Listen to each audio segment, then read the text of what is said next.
got my book. Yep.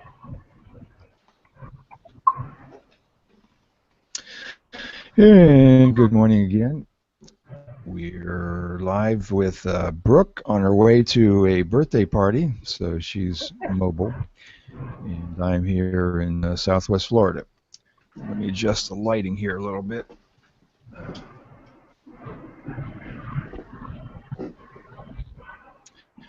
Okay, today we're continuing our discussion on Dr. Mao Shing Ni's latest book, Live Your Ultimate Life, and based on the five-element theory of ancient China, whereby one determines what their elemental personality is: wood, fire, water, and so forth. And today we're on part 3 of his book. It's called Your Dreams and Wishes. So he's kind of wrapping up what he has discussed previously about your career, your personality, your health and financial well-being and so forth. And now he's kind of putting it all together into determining, or having you determine, what you wish to have your life about, your dreams and wishes. Yep. Okay, and since Brooke, you're not able to read, I'll do the reading and summarizing here, and then hop in whenever you have some comments or anything, of course. And so, and so Dr. Mao points out that once you know your element, you've learned about its impact on all aspects of your life, and you're ready to discover or reaffirm, he says, your life's purpose. So you're ready to align your passion and embark on a journey to manifest your dreams. And he continues saying there's no value judgment about dreams, because normally we say we don't want to judge things. You don't want to judge what somebody says, good or bad. You don't want to judge whether anything is good or bad necessarily. But since dreams are kind of an internal, they're personal, that you have, he says, you have complete freedom to travel the lengths and depths that your imagination and subconscious desire. However, he says, you might want to first consider the fundamental question: what is your life purpose? Your reason for being here. Now, of course, when we're younger, we don't really think too much about that, because we just think, well, we're here to have fun, make a lot of money, and have a family or whatever. So we don't really consider a life purpose. But folks a lot wiser than we were have come up with the idea that you need to have some purpose, if not immediately recognizable in your early days, at least later on. Let's see here. Okay. Now, one of the things he does say at the end of this page is that your vision for your life must encompass your body, mind, relationships, work, and finances, which is pretty much what the book's been about so far. You know, like we were talking about last week, you might say, well, I want to be a basketball player. But if you're 5'2", that's probably not going to work out. Yeah. So you have to consider what your body is, your mind, your relationships, your work, and your finances. So unless it's holistic, balanced, and addresses all these aspects, your dreams may become incomplete. Okay, so with that caveat, we'll continue on here. And then he mentions Dr. Mao has what he calls an infinity. I can never pronounce that. Infinity system, coaching system, he calls it, where he trains people to coach people on mapping out their life purpose and their passions and goals. And this chapter actually goes through that process, so we theoretically could do that pretty much on our own. Okay. So, John, do you have, like, do you feel like you are living your purpose? Like, has your life, like, kind of changed at all Oh recently? yeah. Just curious. Yeah, well, I'm not sure about recently, but one's life does definitely change directions and change ups and downs throughout the decades, of course, and mine certainly did. When I started out, for example, I was going to be well, when I first started out as a teenager, I didn't know what I wanted to do. I kind of wanted to be an electrician because my neighbor had hired me as an electrician to work summers. So I thought that's what wanted to do. But as parents will often do, they will intervene and say, "Oh no, you got to go to college." So I ended up going to college and really not knowing what I wanted to do even then. Even though I was a musician, so I thought, well, I'll be a musician. So I studied music in college. So then, what am I going to do? Well, you're kind of going to end up being a music teacher, which is what I did. Uh, and Wow. And at the time, I thought, well, I'll be a high school music teacher for the rest of my life. Well, it turns out I was a high school music teacher for 1 year. Then I decided I wanted to move to Florida, so I taught at a private school and not teaching music. Then I left there after a year and went to Miami and taught private music lessons. So I became a private music instructor for probably 10, 15 years. Then Wow. circumstances again change, and and everything is seemingly without plan because although I had been interested in real estate for many years and read a lot of books about it, I hadn't really got too serious because I was teaching music. So I went and tried to buy a house for myself at an auction and ended up bidding against another guy, and we ended up being partners in this house. So I ended up not living in the house, and we actually turned around and sold it. So that became a new career where I started buying and fixing up houses. So there was Wow. so yeah, so the short answer to the question is uh, your life does change and your direction changes. Um, Now, I still had no purpose, basically, other than the youthful thing of trying to make a lot of money. Now, probably in my 30s, I started reading more stuff like Dr. Mao and Master Ni and so forth, and various religion topics, and then discovered, well, making money is probably not going to make one happy, and so I changed direction there. So since my 30s or 40s, I've basically been a little more on what folks wiser than I would say is more appropriate. Yeah. I studied religion when I was very young. I grew up in a very religious household, but also a spiritual household. So I guess I didn't get roped into some of the more confining religious aspects.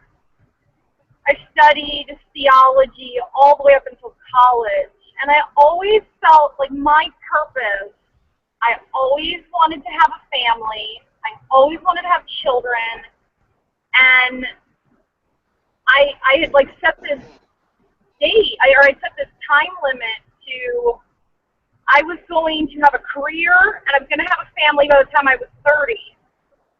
And I know how dangerous that is to like set that because of course you never know what's going to happen. But that I accomplished it. I did it. I got married. by the time I was 30, I had my daughter, and I think I was pregnant with my son. And I had my career as a hairdresser. Like, I thought my life was perfect. And, and I've now found myself over the last 3 or 4 years floundering around, like not having a purpose. And it was very scary. I'm still kind of reeling from all of that, but I feel like I'm back on track. I don't know. It's just interesting. This book came out right at the right time, I feel.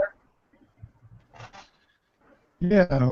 Well, of course, in the overall scheme of things, you may not have been floundering as much as you think, because after all, you did raise a family. Yeah. So, sometimes we're little critical of ourselves when others would say, "Oh man, I envy you for doing a great job at whatever." Oh yeah, So I definitely get that a lot. yeah. Okay, so Dr. Mao, he continues on saying there are two parts to your life purpose. Part one, that you have brought a gift to the world, and that gift is you. So, once again, you brought a gift of bringing kids into the world and raising them. Yeah. You've brought beauty to lots of clients and self-confidence into their life, perhaps. Yep. So, with all your unique potentially, as just as you are, everything's a work in progress. Your life purpose, should you choose to accept it, is to actualize your full potential. And the second part of your life purpose, he says, is beyond yourself. Now as we're younger, this is the part that I didn't get. So he says, look inwards and ask, why am I here at this time, in this place, with this family, like this network of people, witnessing this suffering and pain, and experience this good fortune?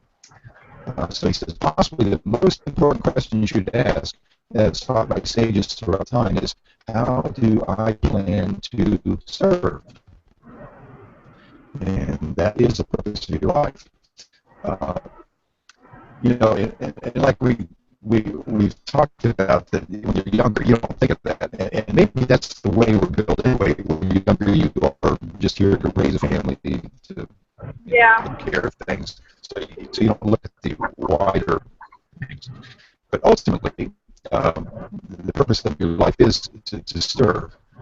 And so through this chapter, he's asking people to actually write down the answers to these questions in your life at this time. So he's, for example, saying to write down your answer to what is your purpose and how you plan to serve. For the last, I don't know, several decades, I've just come up with the idea that my idea of service is to teach. So I've volunteered, taught various things, and of course taught music for many, many years. So I'm kind of like serving by teaching and volunteering. Especially now, in older years, I can volunteer at our senior center and help out stuff there and so forth. Okay, so now the next thing he comes up with is that he says passion emanates from the heart. So he says sometimes it's hard to come up with the purpose of your life, but don't worry. Just relax, sit back, and let your mind stop. Your mind is like a monkey that likes to jump from branch to branch and tree to tree, never stopping long enough for you to grasp it with clarity and certainty. And so he says, instead, tap into your heart and allow the passion to flow. So the clue seems to be the passion. We talked about, I think it was last week, what do you like to do? What are you good at? So if you just stop to think, and instead of saying, well, I want to make a bunch of money, I want to have 7 kids, I want to have this, I want to have that, you just relax, let your mind become clear, and figure out, well, my passion is art, my passion is music, my passion is hairdressing. Who knows? Whatever your passion is, you just think about that and say, well, hey, that's something that I really enjoy doing. Yeah. Okay, so then he says, so whatever your passion is, what would happen if you applied that same passion to the work that you were already doing? Oh. What would happen to your relationships if you rekindled the fire with your loved ones? What if you opened your heart and started to experience compassion, deeper meaning, and connection? And then the final question he asks in this page is, if I don't have to work to make a living today, what would I be passionately doing? And then he says, write down your answer.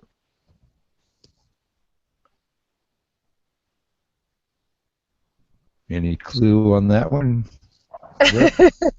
I did. I actually went through all of them. It actually took me longer than I realized. I had been bedridden back when I first read this book because I had broken my foot, and I figured, oh, I'll just write all this stuff down. And some of them were fun. Like the one question where he said, like, if you could do any job in the world, like, and money wasn't, anything, what would it be? And I was like, I'd work at a zoo. I'd love to be with all the animals and stuff. My biggest thing I think I've realized just in the last year is my deepest passion is my children. 100%. I love being a mother. So yeah, that's well, kind of when you mentioned zoo, one of my earliest thoughts, really, when I was young, was I liked photography, and I thought, well, I'd like to be a wildlife photographer. Just going around the woods and jungles and taking pictures. Well, of course, I never did that. Yeah. But now, in recent years, I've really enjoyed being around animals, live or domestic. I mean, wild or domestic. Which now a lot of these things would come from our background too in our families, because my father, for example, loved to feed the neighborhood or the squirrels that came around the house. Oh, that's awesome. Yeah, and so I've ended up doing that by myself. I put out peanuts and bird seed for the birds, and some of the squirrels around here will actually come up and take peanuts from my hand. So anyway, I enjoy doing that. Playing with the horses and cows or whatever, because we have a lot of livestock around this area. So anyway, so I ended up kind of doing the animal photography, but not professionally, because I do take pictures of the animals around and so forth too. Aww. Yeah, I love animals. I take my kids to the zoo all the time. My whole life I've been around animals. I take care of the animals at my kids' school, and everyone makes fun of me. There's a snake there that I kind of help teach the kids about. I don't like people being afraid of snakes unless you're supposed to be, and like everyone just so used to me. They say I walk the snake around school. Yeah. But yeah, I mean, I don't know what it is. I love nature. I love being around nature. I love watching them. So yeah, I mean, same here. Yeah, now, and then Dr. Mao continues, what do you see when you fast forward to the end of your life? So he's saying, imagine this is the last day of your life. What would you have liked to have seen for what you've done in your life? In your case, it might have been, well, I raised my children well. In my case, it might have been, well, I helped animals, or I left well, for example, one thing I spent a lot of hours on in years back was doing a family tree. So I've got a huge family tree, so at least members of my family could, whenever they want to, go back and say, well, there's great-great-grandfather and, Aunt Tilly or whatever, and find out about their ancestors and so forth. Yeah. So at least I can look back and say, well, at least I got some of this stuff written down for future generations to look at, so I don't have any regrets or anything. Yeah. So anyway, so it says, so write down, if you fast forward to the end of your life and reflected back on your entire life, what do you wish to see? And he says, well, write that down, and that'll give you some clue as to where you might want to continue or change directions or whatever for your particular goals. Okay, now he says, once you have a clarity of purpose for your life, and of course, this doesn't necessarily come, in a few minutes. It might take weeks or even months or years. Once you have that clarity, it makes the decision-making that much easier. So he's saying, assuming that you have your purpose set, whenever you choose to involve yourself in something, you could say, does this decision positively facilitate my life purpose? If the answer is yes, then you have the time and energy. If you have the time and energy, you should get involved. If the answer is no, move on. Yeah.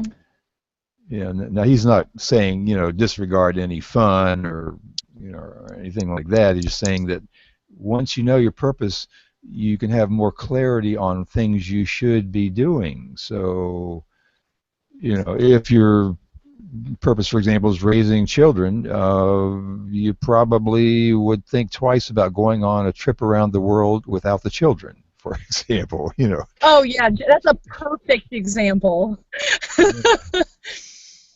But we can all get trapped in such ill-fated decisions very easily because of our monkey mind. You know, we might say, "Oh, I'm having a hard time. Oh, everything is going really badly. I got to get some time off. I'm going to take a trip around the world." And so your mind would say, "Oh, that's perfectly reasonable," forgetting that, well, you know, I'm here to raise the children, so I'm not sure I should be leaving the children home for 6 months. You know, so. But our mind will justify some of these decisions if we're not clear. Okay. True. So now he's saying dreams are powerful because they can change the world. Major milestones, innovations, and revolutions in human history all began with one person's dreams. Yeah, well. That's true. Yeah, and it's a sense too of that you are an example for your family and the world. So if you are properly carrying out your dream, you are an influence on the world, and that can change the world. I hope so. Yeah. It seems so daunting, but I mean, I actually do. I try to live my life as an example. You know, it's not do what I say, it's do what I do. You know, but I'm only one person. Right, yeah. Okay, and then the next page he goes on to, there are two types of dreams, fleeting and enduring. Fleeting dreams are more like desires. They arise from an emotional or what do you call it? Where am I at? Emotional or physical needs and cravings. Okay, so enduring dreams, on the other hand, tend to be meaningful to you and are often related to your life purpose or about building and leaving a legacy. So as an example, he says, say you wanted to lose 10 pounds.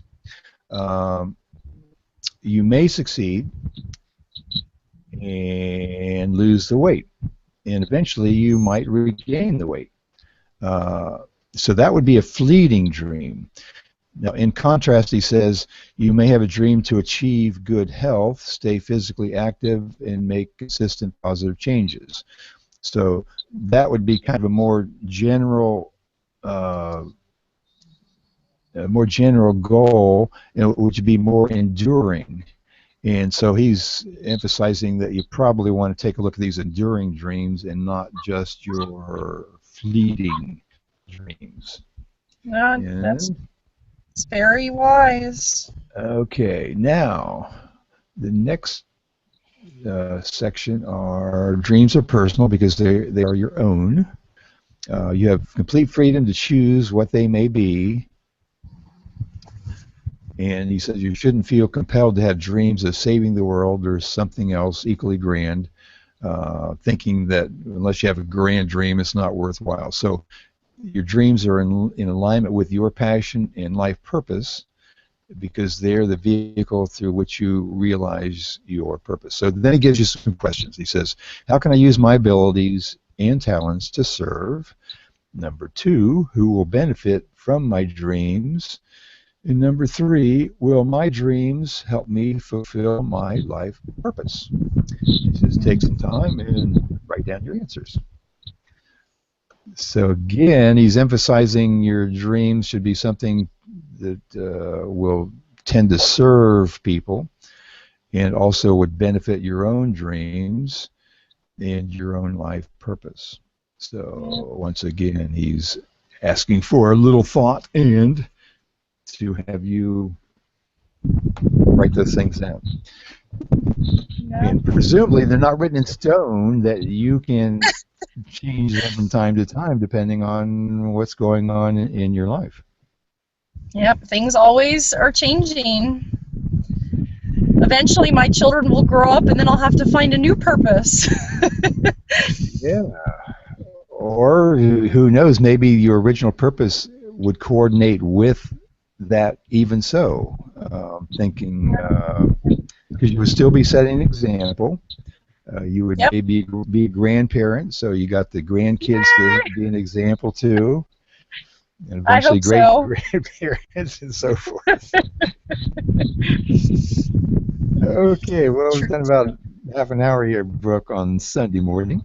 Why don't we close up here, and then we can continue this on next week on the idea of setting goals and discovering what is our purpose in life, and see what we can come up with for next time. Sorry I had to drive. Well, thank you for a change of pace. We got to drive along with you for a little while there. Yeah. And I'm glad you arrived safely at your destination. Oh, yeah. I'm a safe All driver. right. Okay, we'll talk to you next week at 11:30. Brooke? All right, take care. Okay, see you later. Bye-bye. And happy birthday.